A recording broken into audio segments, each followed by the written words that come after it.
Assalamualaikum warahmatullahi wabarakatuh. Teman-teman sekalian, pada video kali ini saya akan berbagi informasi mengenai jenis petugas haji dan syarat-syarat apa saja yang teman-teman harus penuhi agar bisa lolos menjadi seorang petugas haji. Sekaligus saya juga akan berbagi pengalaman saya yang sudah 2 kali lolos sebagai petugas haji. Namun teman-teman sekalian, sebelum saya lanjut, saya minta teman-teman memberikan dukungan dengan cara klik subscribe, like, and share, dan jangan lupa aktifkan notifikasinya agar tidak ketinggalan video-video berikutnya seputar kiat-kiat sukses lolos sebagai petugas haji. Baik teman-teman sekalian, saya mulai dari pengertian petugas haji.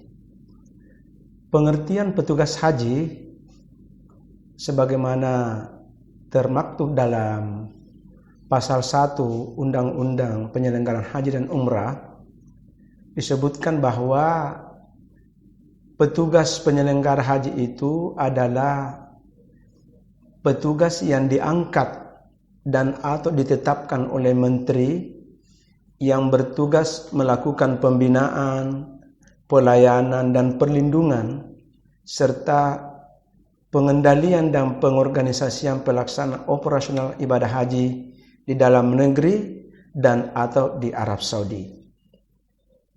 Nah, dari definisi petugas haji tersebut maka dapat diurai jenis tugas petugas haji yang teman-teman dapat mendaftar ikut seleksi sebagai petugas haji.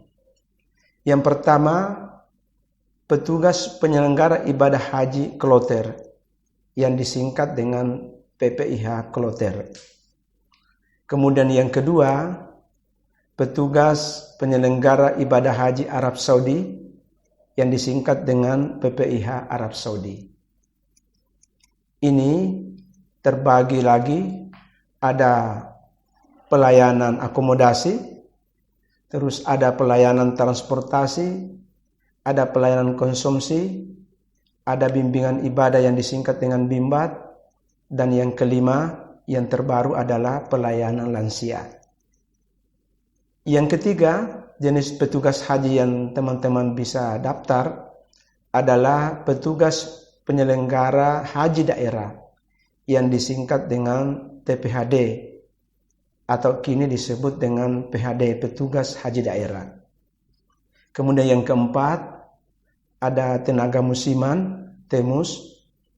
Ini biasanya direkrut dari warga negara Indonesia yang berdomisili di Arab Saudi atau mahasiswa-mahasiswa yang sedang belajar di negara-negara Timur Tengah. Kemudian yang terakhir adalah media center haji atau disingkat dengan MCH. Ini biasanya direkrut dari teman-teman yang berkecimpung di media, di dunia jurnalistik, apakah itu media cetak, media elektronik, atau media online. Ya, ini adalah peluang bagi teman-teman untuk mendaftar sebagai petugas haji.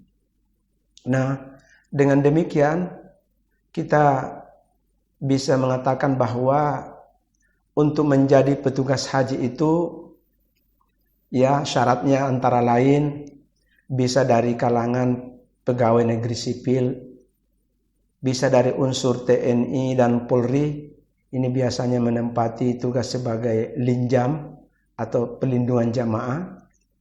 Kemudian umum atau non-PNS, bisa dari unsur swasta, bisa dari unsur pondok pesantren, ormas Islam, unsur perguruan tinggi keagamaan Islam baik swasta maupun negeri, warga negara Indonesia yang ada di Arab Saudi, serta teman-teman mahasiswa yang berada di Timur Tengah.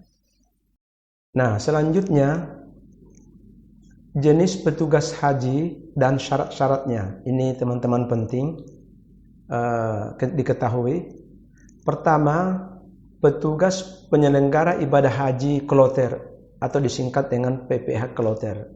Nah, di sini ada 3 peluang yang teman-teman bisa daftar. Pertama, sebagai ketua kloter atau TPHI, Tim Pemandu Haji Indonesia. Syaratnya sederhana, bisa sudah haji, bisa juga belum haji. Yang kedua, pembimbing ibadah atau disingkat dengan TPIHI, Tim Pembimbing Ibadah Haji Indonesia. Nah, untuk pembimbing ibadah ini syaratnya memang agak berat sebagaimana amanat undang-undang penyelenggaraan haji dan umrah, yaitu pertama, teman-teman sudah pernah haji, dan yang kedua, punya sertifikat pembimbing haji. Itu tidak bisa ditawar karena demikian yang termaktub dalam Undang-Undang Penyelenggaraan Haji dan Umrah. Yang ketiga, ada petugas kesehatan haji atau disingkat dengan TKHI, Tim Kesehatan Haji Indonesia. Teman-teman dari kalangan tenaga kesehatan, untuk petugas kesehatan haji ini itu diambil dari dokter, kemudian dalam satu kloter itu ada 2 perawat. Jadi teman-teman dokter, baik dokter ahli maupun dokter umum, teman-teman perawat di mana saja berada bertugas, bisa mendaftar ikut seleksi di